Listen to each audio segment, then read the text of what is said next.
এই যে আয়না ঘরের সন্ধান আমাদেরকে দিতে হবে, আয়না ঘরের সন্ধান দিতে হবে।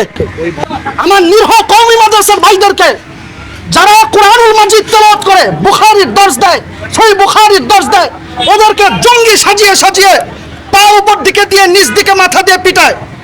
তার মধ্যে আপনাদেরকে বলতে পারি চট্টগ্রাম লালখান বাজারের মুফতি হারুন ইসার ভাই, যাকে নির্যাতনের শিকার করা হয়েছে, জঙ্গি সাজানো হয়েছে, সে কওমি মাদ্রাসার সন্তান, সে হেফাজতে ইসলামের একজন নেতা, ভাইকেও নির্যাতন করে এবং আমার ভাইদেরকেও নির্যাতন করা হয়েছে।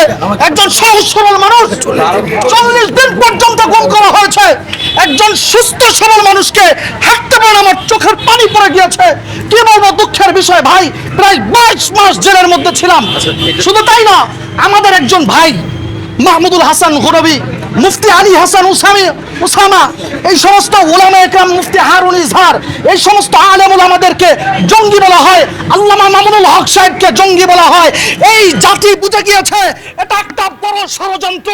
এই সমস্ত কুলাঙ্গারদেরকে বাংলার জমিনে বিচার করাই হবে ইনশাআল্লাহ। আজকের বিষয় হচ্ছে, আমি বলি আজকের বিষয় এবং হচ্ছে শুধু আপনাকে বলতে চাই, আমাদের আর এক ভাই, আমাদের আরো ভাইয়েরা আছেন নিরপরাধ, কাশেমপুর হাই সিকিউরিটি কেরানীগঞ্জ, মুফতি জসিমউদ্দিন রহমানী সাহেব আজকে দীর্ঘ প্রায় 12 বছর যাবত জেলের মধ্যে আছেন।